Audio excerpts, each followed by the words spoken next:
Hey, Coach, how you doing? I'm good. How you guys? Good, doing good. Okay. What's Yeah, up? what's it been like on that corner spot opposite OD? Seems like that's kind of the main battle in your group going on right now. How would you break that down? It's been a great spring thus far. I've been impressed with the competition. It's been a while since we've had this type of competition at a particular spot, meaning competition in depth at the same time. So I'm excited about Judge Collier and his progress. I'm excited about Vakari Swain, Emery Floyd. Those guys are growing up in front of our eyes and showing a different level of maturity. Now, are we there? Far from there, but we got talented guys, and then adding the addition of David Spalding, who played nickel and safety for us the last couple of years. We moved him to corner also, so now we got a veteran presence, a guy who's going to push those other guys and make them better, and it makes us better as a corner group. So OD's been solid and consistent. I know what we got with OD. We got a whole body of work to see from OD, but it's really exciting to know that one of those guys are going to step up, and a couple of those guys are going to step up, and we'll be pretty good. Torrian, with the experience and the talent that you have in that safety room, I know you guys try to get creative and use Jalen in that nickel spot last year, and we've seen it over the last couple of years since you've got here. You have guys that come in, sometimes they don't even have a background of playing nickel, and they're able to pick it up. How has his growth been just early on, and what do you see with him in terms of just what you guys would expect for him to do from a defensive standpoint? Because I'm sure it wouldn't be just limited to nickel. Yeah, definitely. Playing to Jalen's strength, DQ, and Nick's strengths. Those guys are more safety body, physical body types. So trying to get Jalen Kilgore into the nickel spot, we have to be creative, and that's part of the things we did last year and going to some of the Joker package, and it allowed him to play to his strengths. Now that he's got a year of experience underneath his belt, he'll be able to transition and be able to do the things we need from a man matchup standpoint and from a mental standpoint of the nickel spot. So he's able to grow into it. And the great thing with Jalen, man, is it's night and day from last year, this time last year, and even in fall, a lot through fall, he's still learning. He's still trying to pick up things and still trying to understand things. Now I'm starting to tell him once, oh, I get it. I can take it from the media room right out to the field. It's not a 4 or 5 week or 3-4 month transition for him to really understand something. So this is when it starts getting fun. You got talented guys who are now experienced and had a lot of reps, and that he's going to be so much better because he has a better understanding.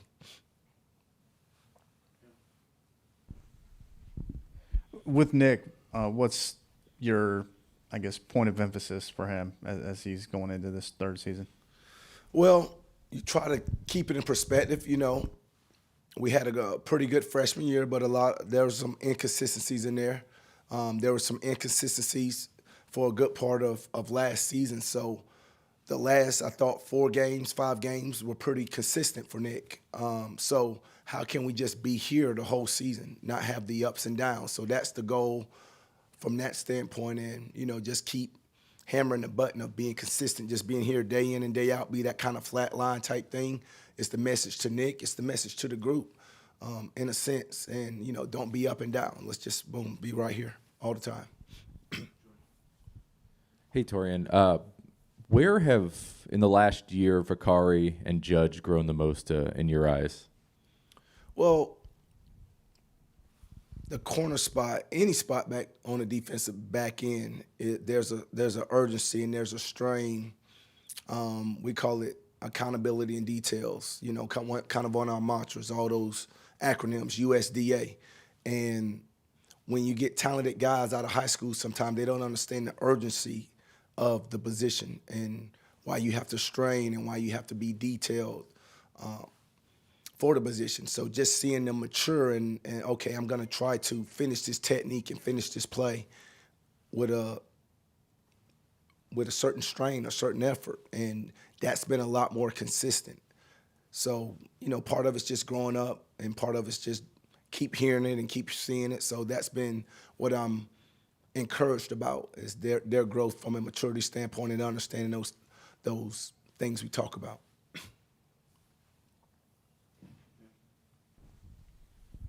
Is DQ kind of along those same lines as Nick as far as consistency, or is there a little more to it with him? Absolutely. The way last season went for a lot of us. You know, again, DQ, Nick, freshman All-American status, but you're a freshman, so there's still some of this inconsistencies in between the games, but there's high points that you can see the talent, you can see them execute and do certain things. Last year, again, didn't love we were up and down too much, okay? And then when we started playing at the end of the year, there was a lot more flat line. It was just consistent. So let's take that at the end of last season and transition this, and let's get we're in the year 3 with DQ. Let's get a full year of taking away the ups and downs and just being a little flat line. And one more for you with your two freshmen, Busey and Kelvin. What have you seen from those 2 through 5? Normal progressions of a freshman for the most part. You know, they come in, you're trying to learn these coverages. You're just trying to get in a stance. You're trying to learn where do I put my eyes and my keys. And those things like that, man, how to finish a play, how to tackle.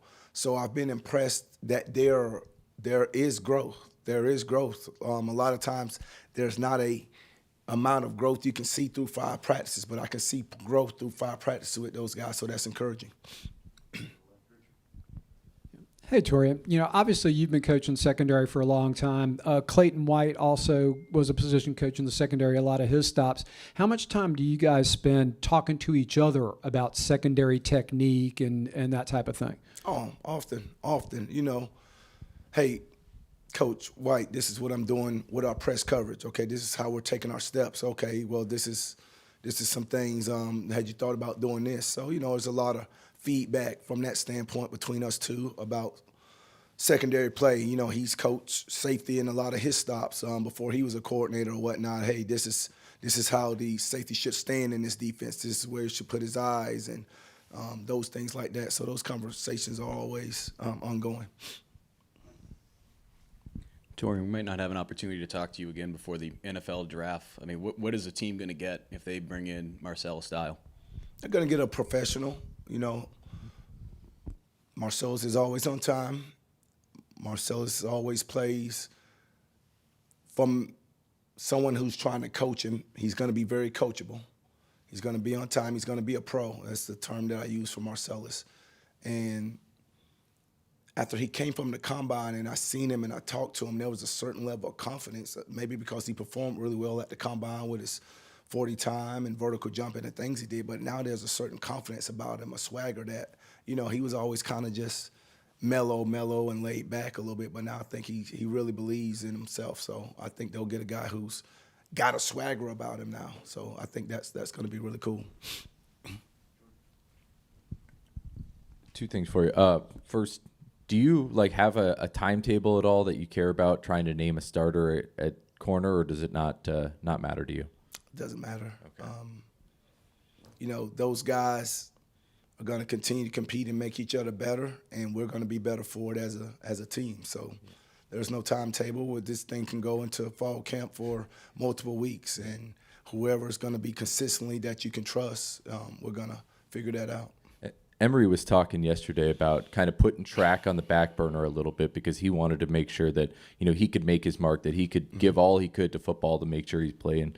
What have you seen from him these last couple months as he, you know, tries to really make sure he's dedicating himself to football?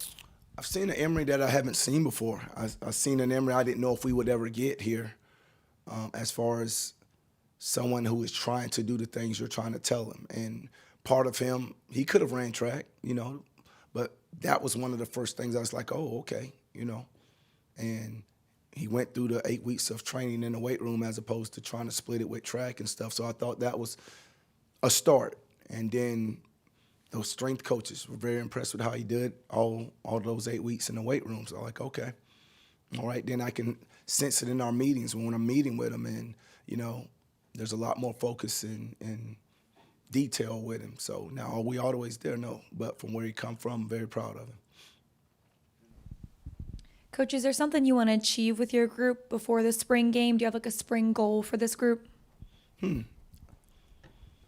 Never thought of it. Honestly, I guess maybe as a coach I should have thought of that. But really, if I just stick with, we want to be here, this is all I just stay with them. Just be here. If we can just be consistent and be flatline and not be that up and down. So that's really what I want to achieve finishing spring ball. And so far through 5 practices, there was a play today I was not pleased with, but that's out of 112 plays. One play that really sticks out of my head. So, we are through these 5 practices at this point have been kind of a flat line. So, that's kind of the message to continue to do that. And if we can finish 15 practices or with the spring game being, 15 of those with that, I'll be proud of this group. I got to follow up on that one play. What was the play? What can you share about that? We got a ball thrown over our head, which is never good, but it's something that we can control. It was a play that if we just go through our key progressions, it's an easy play. It's an easy play. So that's the part about not losing focus and those things like that.